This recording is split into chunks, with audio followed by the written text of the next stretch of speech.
We all know the importance of how we represent ourselves. The things we say and the things we do influence the people around us. It's all about the message we are sending, including the things that we wear. Christians can be more aware of the messages we bring to others in their clothing with Covenant Press. Covenant Press is a faith-based Christian apparel and accessory store that is fearfully and wonderfully made. If you want to wear the message of Christ and Christianity, then go to their website at covenant-press.com. That's www.covenant-press.com. For the next 24 hours, you will get 25% off the purchase of $50 or more using the discount code GROWTH at checkout. Sign up and become a member to receive points for future purchases. Again, that's covenant-press.com, www.covenant-press.com to get 25% off your purchase of $50 or more using discount code GROWTH at checkout. Tell your friends and family about covenant-press.com so we can all share the message.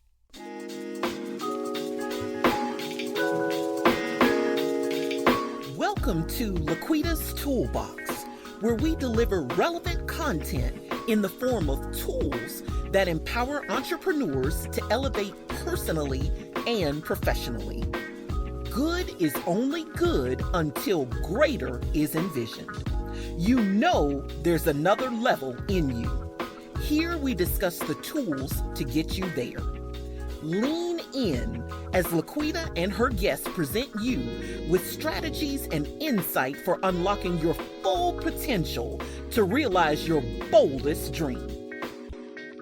Hello, hello, hello. Welcome to another amazing episode of Laquita Toolbox. I am your host, Laquita Monley, and I am very excited today for a number of reasons.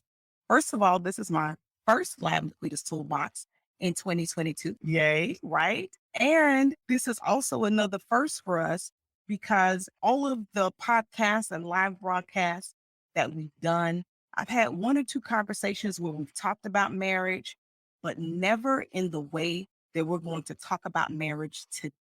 So I am super excited to have with us on today, Miss Alexandra Stockwell. She is an intimacy and marriage coach, and she's going to drop some gems on us today. So you guys know it's something to write with and something to write on, because we will be blessed with some tools on today. But before we jump in and get started, I want to take a moment just to thank our sponsors at Covenant Press. They are the sponsors of today's episode of Laquita's Toolbox Live. Covenant Press is a faith-based Christian apparel and accessory shop where you as a believer can purchase items in order for you to wear the message. So go out to www.covenant-press.com and shop till you drop, ladies and gentlemen. And if you make a purchase of $50 or more and you put in the promo code GROWTH, you will receive 25% off of your purchase. So go out to www.covenant-press.com. Let's shop till we drop. Don't forget to put in that promo code GROWTH to get 25% off of your shopping when you've purchased $50 or more of items. Again, thank you guys so much for partnering with us there at Covenant Press. But we're going to dive right in to the conversation today. Miss Stockwell is going to give us some amazing gems and tools, because Laquita's Toolbox, we like to leave you with tools to help you grow as an entrepreneur, as well as tools for your personal growth and development. And today's topic will definitely help you with both. Many of us are in loving relationships, whether we're married or we've been in stable long-term relationships, and we're trying to build a business together. And we've discovered some things that we probably should have talked about before we started that business. And Miss Stockwell is here to bless us on today. So, Miss Stockwell, how are you? I'm very well. I'm really excited to be here, and I already have two things that I want to say. Okay. In response to what you've said already. The first one is that, yes, we're going to talk about marriage or long-term committed relationships, but I want to be super clear. If you're a fan of Laquita's Toolbox and you've really used the tools to improve your entrepreneur endeavor and you're single, keep listening, because every single tool, every single thing that we're going to talk about, okay, maybe not every single thing, depending on how juicy we go and if we go in that direction at all. But other than that, everything that I'm going to say and we're going to discuss, it applies in any really important relationship. I just want to say right off the bat, some of my favorite testimonials are from people who hear me talking about how to communicate, how to navigate challenges in a marriage, but they use those same communication tools with an advisor, with staff at work, with colleagues, with neighbors where there's a complicated relationship. So even though I'm not going to translate every time, definitely listen with that in mind. And maybe things are really going well in your marriage, but you have another relationship. Your mother isn't supportive as you grow your business. Use these tools with her. First thing I want to say. Did you want to say something about that? No, that was powerful. That was powerful because we're going to talk about that. We're going to talk about that, not just, as your parents, your mom, your dad, but a lot of times when you're starting out your entrepreneur journey, the people who you thought were going to be the most supportive in terms of your close knit family and friends actually, They're the doubters. yeah, they're the doubters. They're the doubters. So now I'm excited for real. Like I've been excited about this for a couple of weeks, but I am really excited today. Okay, well, that's so good. Okay, so the other thing I wanted to say is I wanted to honor you because, of course, you've got the juice flowing and are making it happen. And I really love that right at the beginning of this conversation, you opened celebrating that this is the first live broadcast, the first podcast of 2022. And you say that and it feels exciting. And I'm guessing you're all about celebration. And I am. that is so important, especially when it comes to our spouse or our romantic partner. And here is why. As human beings, we need, in order to just survive and thrive and live our lives, we need to be on the lookout for danger. I mean, it used to be for, the tigers and the lions that might endanger us. Now it can just as well be the ongoing judgmental commentary in our head, which is what is not keeping us safe. But the point is that if you've got an issue with your partner, or there's some way in which he or she is bugging you, or you just have some challenge there, mostly what people do, even if that's like 15-20% of the relationship, they focus on that 90% of the time. It's like whenever you think of your husband, you get that feeling in your body of disappointment and frustration because you can't quite figure out how to get him on board as you want to use your creative energy and bring in more income and grow in the way that any entrepreneur needs to grow, whatever your motivation is. And so we can easily fill the real estate of our mind with something that really only deserves a small amount of our attention. It does deserve attention, but only a smaller amount. And in that case, one of the very best things to do, here's the first tool, is celebrate. Celebrate what is going well. Celebrate that you all had a lovely dinner together. Celebrate what a beautiful home you've made with your partner. There are things that still bring you pleasure in that relationship, and don't forget about them. Celebration will remind you, and just doing that often makes whatever the challenge is a lot simpler to navigate because it's not overtaking you and you don't feel as helpless when you remember the larger context. That's really good because we forget to celebrate sometimes when you're busy building business, or I think maybe it's even applicable when you have two high performing individuals in the relationship. And that was the one thing that was like one of the big reasons why you were attracted to each other in the beginning, because you were high performing, you're go-getters, you're achieving great things. And in the midst of achieving those goals, we forget to celebrate one another, and things can kind of get a little sticky if we spend a long time not celebrating one another, especially when differences occur, because differences will occur, right? Totally. And by nature, being ambitious is very much a forward-looking attitude. If you're an entrepreneur, you've got at least some amount of ambition. And ambition doesn't really invite celebration, which is much more reflection and taking a moment to pause and enjoy. And so whether it's growing your business or enjoying your marriage or any other thing in life, it's really important. In fact, to make this really into a tool, put it in your calendar once a week. Maybe every Sunday afternoon is celebration time. And you can make that as big or as little as you want. You can break open a bottle of wine and celebrate what's going on in that week. You can take a walk. You can just send one another a text. But if you're listening, this can sound like such a simple, minor, no big deal. Let's get to the really important stuff. And I just want to emphasize that taking the time to celebrate who you're with in your life and to use your words so that they hear it too. It's not just that you do it in your office at your desk, sitting at your computer, and you think, oh, he's so great. I mean, do that. But then go ahead and let him know that that's what you're feeling. That's what you're feeling. Because that is a really important tool for more joy, more pleasure, more connection, and more support as you grow your business. Because one of the biggest things is that whether our partners are also entrepreneurs or not, is that the more successful you are, the more they can feel left behind and like they're a little less necessary. If you're struggling in your business and it's really hard, and so you turn to your partner for moral support and to comfort you, sometimes that can actually be much easier and actually nourishing for a marriage than if you're making things happen, you're working long hours. I mean, most partners are happy to see the income come in. But if you're working hard and things are growing and the income isn't coming in, or maybe it already is, that actually puts more stress on a marriage than when you're turning to one another for support. That reinforces the bond. Yeah. So you've said a couple key things, at least they were key to me that stuck out there. When you are choosing to go into an entrepreneurial venture, whether or not your partner goes with you or not, it's really necessary. So what I hear you saying there, my interpretation is it's really necessary to know your partner and know your partner well.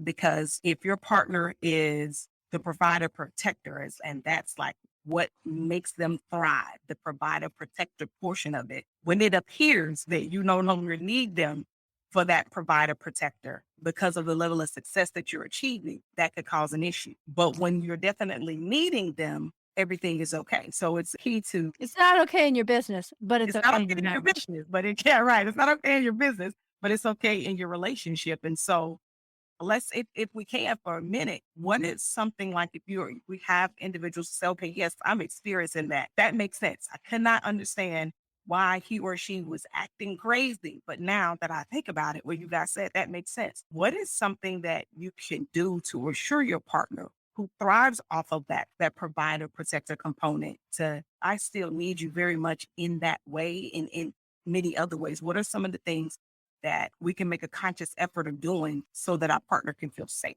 if I can say it like that? Absolutely. Okay, there are two things, and they're both very important. The first one is that if you're starting a business, you have a growth mindset. You believe that you can change, that you can learn new things. You might doubt it sometimes. That's like part of the beginning of starting a business. But overall, you think that you can learn new things and be in the world in a new way. And so you will grow, evolve, and change. Cause for celebration, of course. But if you're growing and changing and your sense of who you are and your contribution in the world and how you interact with other people, at least within your business context, has changed, of course, that's going to change the dynamic in your relationship because you're left with two choices. And I'm saying this in a simple way that's logical, but this is very real.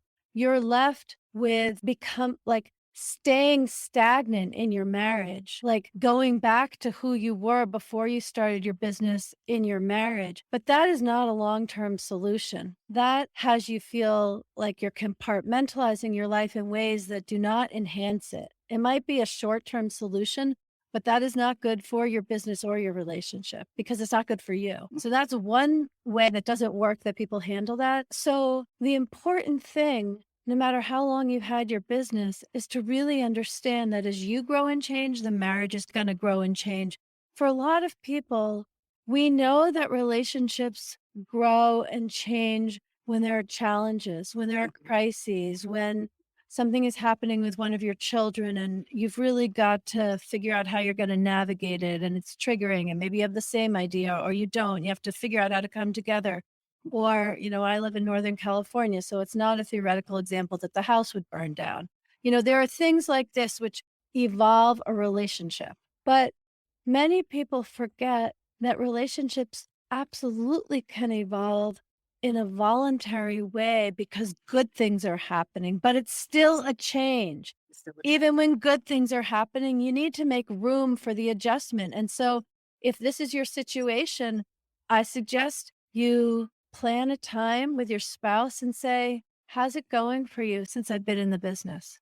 And then you close your mouth and you open your heart and you listen generously. And you may love what your partner says, and you may be offended by it. How could he be suffering just because I'm growing and finding my voice and more contribution?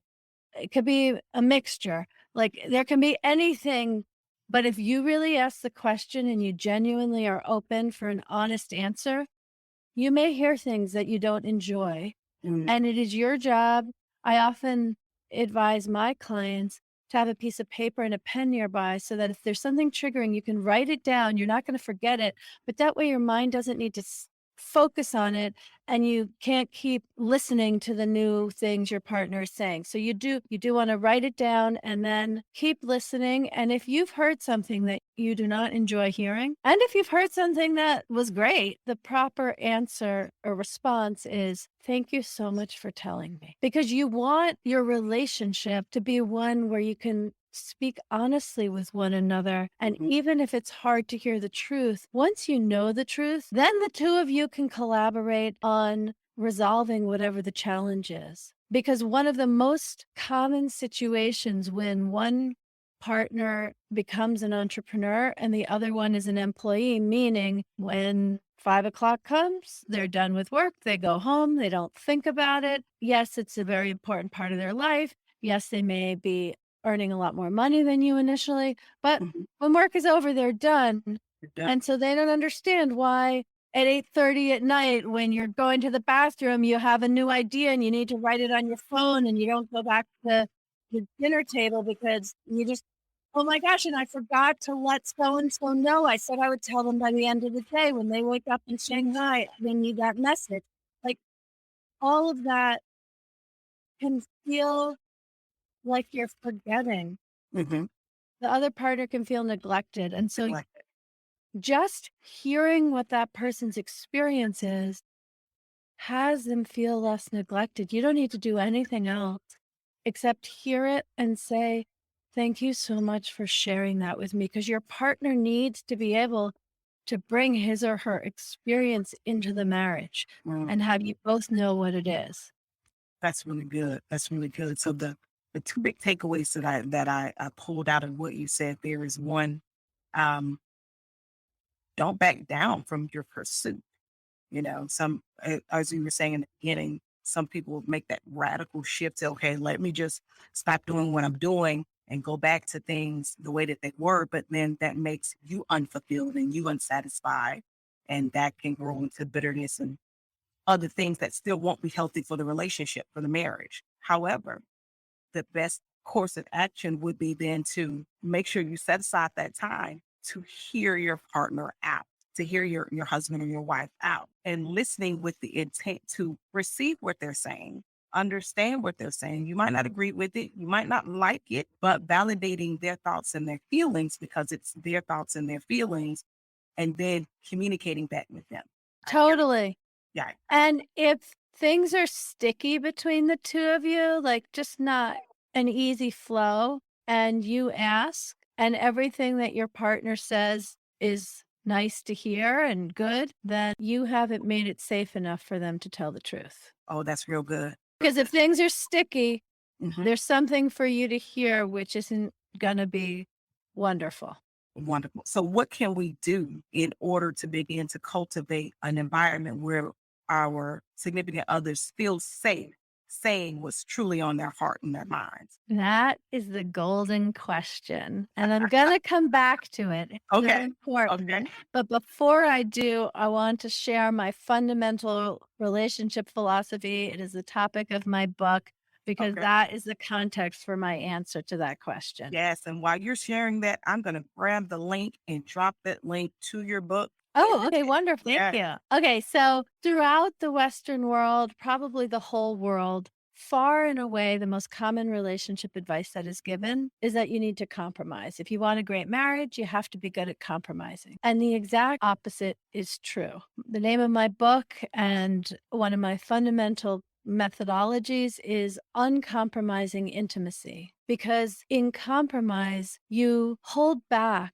on your experiences, your aspirations, your feelings, sharing what's real for you out of consideration for how you think that's going to make your partner feel. That's what compromise is. And that works if what you want is a bland, neutral companionship. But if you want passion and collaboration and a really juicy, dynamic, yummy relationship, then the way to get that is to be uncompromising. And what I mean by that is not that you always get your own way and that you get to dominate. That's not what I mean at all. It's just in contrast to compromise where you hold back on what's living in you out of consideration so it doesn't upset your partner, that in uncompromising intimacy, you learn how to bring all of who you are to the relationship and have room for all of your partner. Because when you're both there, yeah, there are going to be some things that are hard to hear, but oh my gosh, when there is this safety, I mean, it can be edgy, but it's fundamentally safe to share the truth with one another and bring all of yourself into the marriage or the relationship. Well, that makes for some very juicy life. So that is the context for me. And actually, let me just say that in my book, I tell stories, I share this philosophy, and at the end of every chapter, there is a very clear tool, an assignment, so that you can really take these concepts and implement them in your life. And I recently heard from a man who read my book. His wife did not. He just showed her the exercise from one chapter and they did it together. And he said it's completely transformed their marriage. Things are much more vulnerable and connected between them just from this one exercise. So if you like implementing tools, I highly recommend that you just read my book. It's short and it will give you a lot. But back to your question, how do you make it safe for your partner to share? That's really not about your partner. That's about you. And there are many different elements to it. Do you want to say something before I continue? I want to say a lot of stuff, but I'm going to let you go because we have to own our stuff, right? We have to We own have our to own stuff. our stuff. And we have to own our identity. Mhm. We have to be, I mean, one of the fundamental principles of emotional intelligence is the ability to receive feedback. And that's basically what we're talking about. Yes. Yes. When our partner says these things, they're giving us feedback. And the key in receiving feedback is not to take it personally, to listen, receive, and consider what's true for you. Mhm. So it may be that your partner says, you're never available. You're more in love with your business than you are with me. Okay. You want to listen. You want to have room, but not in that moment express the range of your emotions. Mhm. You might respond by just feeling so deflated and like, ugh, I'm never going to get this right. You might respond with fury. What are you talking about? I am doing this for us. How could you be so unappreciative? I mean, there is a whole range of responses that would arise, but your job is to receive the feedback, notice what arises. If you do have an intense reaction, Mhm. that's like a big neon light saying, hey, you got to look at this, work this Yeah. through. Yes. Yes. And if you listen and you're like, oh, actually, that's what my boss used to say. If you've heard this before, Yeah. then you also want to take it seriously. But it could be that mostly you've been unavailable Mm-hmm. to orient to your partner's current growth and focus. And maybe he or she is in a slump. Mm-hmm. And so, of course, they're experiencing what's going on with you in the context of their slump. And so you can really be compassionate that they're feeling down. And so your actions are just more evidence for their feeling down because that's how life works. Like the point is, you don't suddenly think that your partner's analysis of the situation is the end all and be all. And so you got to get in line with it. But you also don't just dismiss it and think he's got the wrong priorities.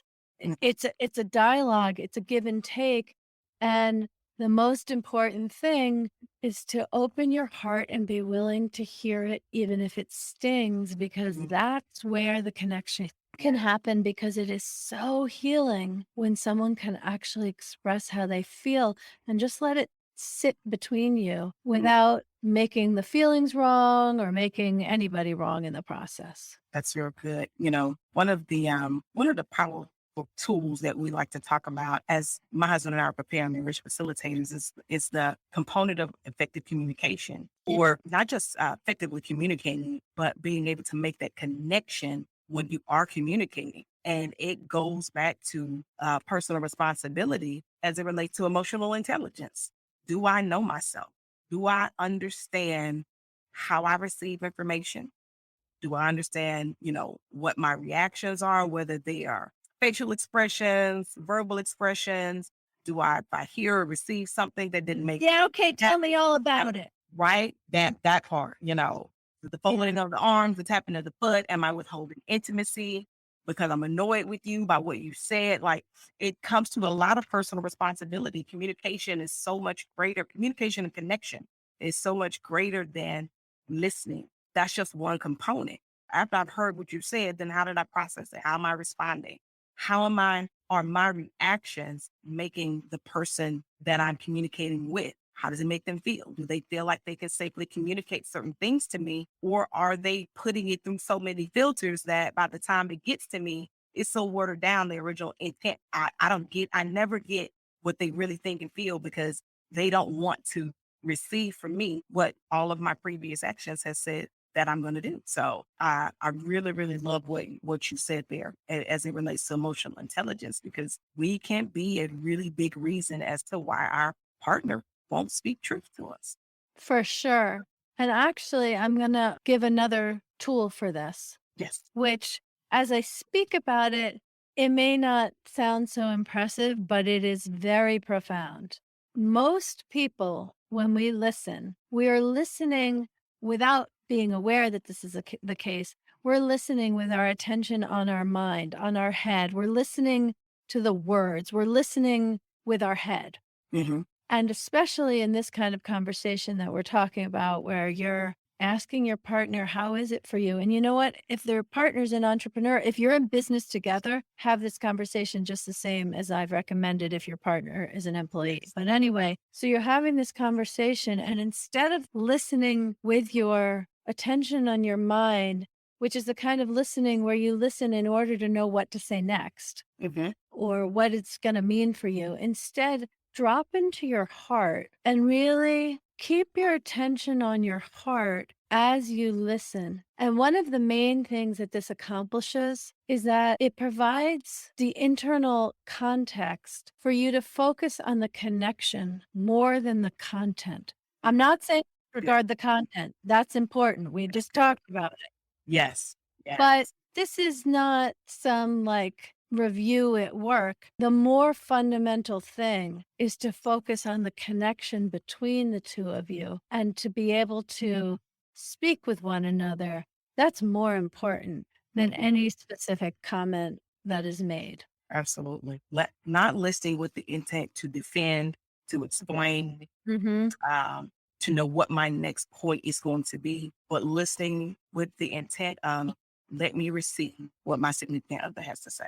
I'm simply here to grasp an understanding. I might not agree with you, but I need to be in a position where I at least understand what you're saying to me and why you feel the way that you feel. And very often, when you expand enough to receive your partner's experience, you can make knowing how it is for him or her, you can make some very small adjustments that change everything. I want to be concrete about that. So, my husband and I are both physicians, but I mean, I'm a relationship and intimacy coach now, and I work from my home office, and I have for years. And my husband goes to the hospital to work. And one of the things about being a doctor is that you don't really, this isn't true of all kinds of doctors, but the kind that he is, you don't really know when the day is going to end, how long it takes to do the charting, if there are any referrals to make. Sometimes one patient takes longer than another. And the point of all of this is that he did not leave work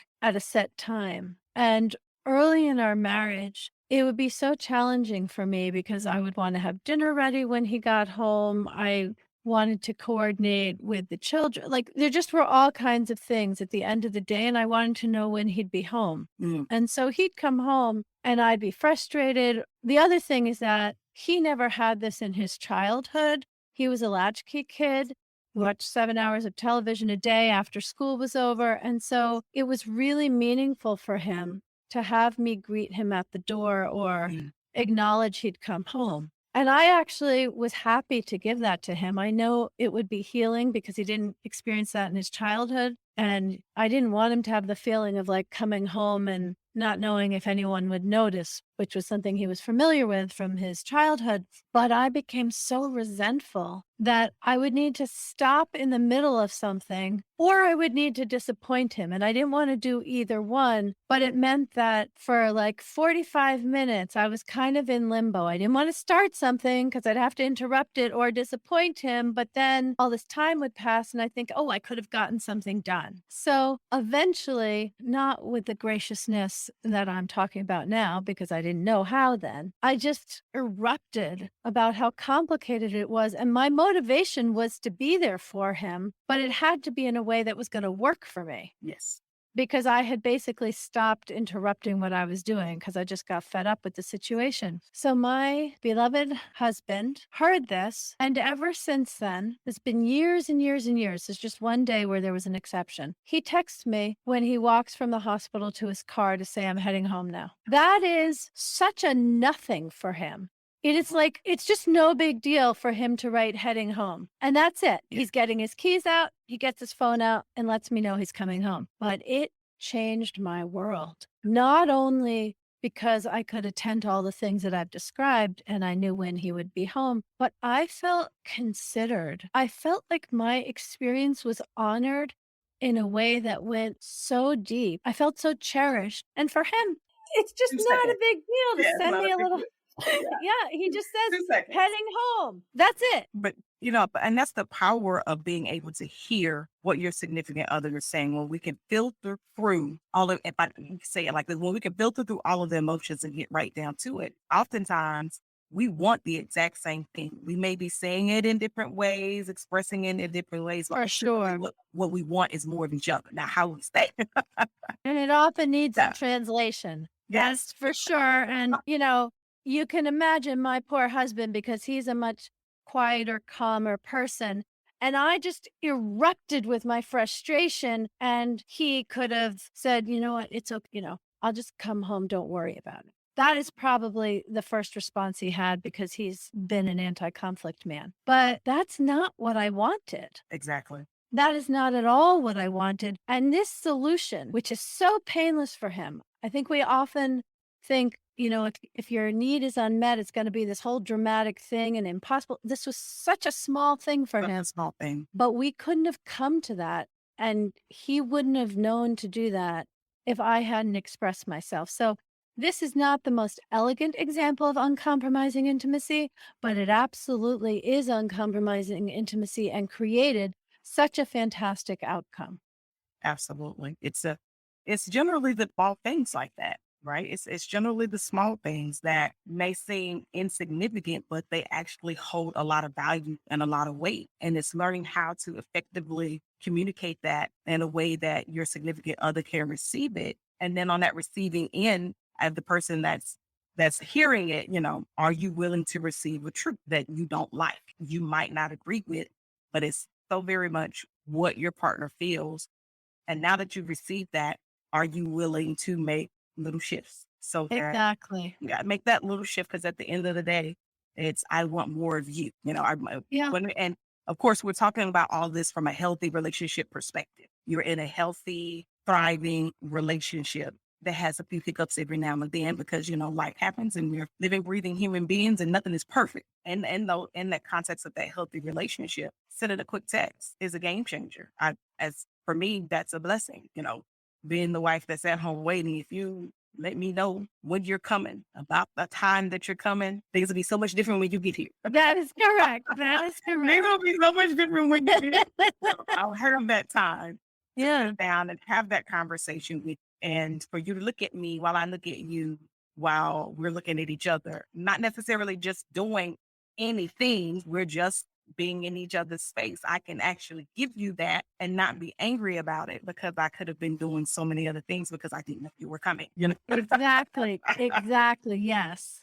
Yes.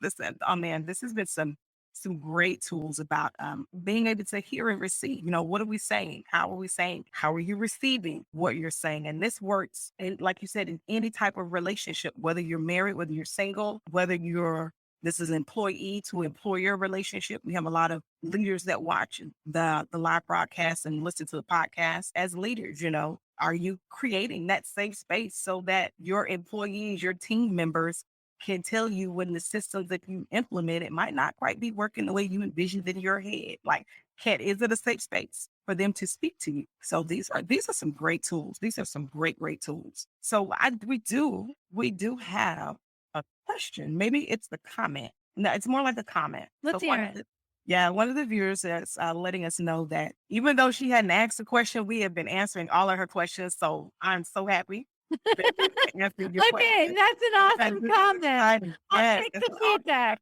Yes. She says she's not married, but in her current situation, there is constant tension. There is a lot of issues there that we have already addressed and touched on just in our conversation today. She said that, but he doesn't know many entrepreneurs, and has admitted that entrepreneurship is a new territory for him. So he doesn't understand the time and the energy that it takes to build a business. He did also say that she is not easy to talk to. So she has to work on that. That's all. Okay, well, I just want to honor that you were willing to take that lesson, that learning. Yes. That's beautiful. And what an amazing conversation. And that would be really powerful for your relationship. If you have a conversation and realize, you say, honey, I realized you've been telling me about your experience and I haven't been so open to hearing it. And I want to change that. Yeah. That already is going to lead the way to a new kind of conversation that's different from the ones you've been having. Oh, yes. Absolutely. Absolutely. See, I told you I was excited about today's conversation. For it to be the opening segment for 2022 is amazing, because at the top of the year, people all over the planet make declarations, goals, life shifts, and everything. But in order to reach them, those of us that are, no matter what type of relationship you're in, the goal is always to cultivate a better one. Absolutely. How to improve upon what you have. And hopefully, prayerfully, the tools that you've given us today on Laquita's Toolbox will help the listeners be able to cultivate those better relationships and grow, whether or not they're entrepreneurs, their personal growth and development, and their intimate relationships, friendships, work relationships. You've given us some powerful tools that definitely can help us. And so, give us one more time before we wrap up the name of your book. If you are on the podcast, the name of the Amazon link will be in the show notes. If you've been watching us live, in the comment section, the links to her website have already been dropped, as well as the link to purchase the book. So one more time, if you can give us the name of the book, and so that they can go out and download it on the Kindle. Okay, fantastic. The name of my book is Uncompromising Intimacy. You can remember it's the opposite of compromise, uncompromising intimacy. And yeah, it's available on Kindle as a paperback and also Audible. Awesome. So thank you so much, Ms. Stockwell, for joining us today. This has been a great, great, great conversation. And I believe that we have a live on IG It hasn't been scheduled yet. schedule. So hopefully, listen, guys, keep following my page, whether you're following me on Facebook, Instagram, Twitter, or YouTube or LinkedIn. All of the notifications for my upcoming lives, podcasts, etc., all go out across my social media channels. So stay tuned, not only for the next Laquitas episode of Laquitas Toolbox Live, but to see if and when Dr. Stockwell will be rejoining us again. But until next time, this has been Laquitas Toolbox Live. I am your host, Laquita Monley. Dr. Alexandra Stockwell, again, thank you so much, ma'am, for blessing us today with some amazing tools on intimacy and how to improve communication and connection within our relationships. We appreciate you so much. It's really a pleasure. Awesome. Awesome. Toolbox audience, thank you guys so much for your feedback and your engagement. We appreciate you. Until next time, I'm Laquita Monley. This has been Laquita's Toolbox Live, and you guys have a blessed day. Take care.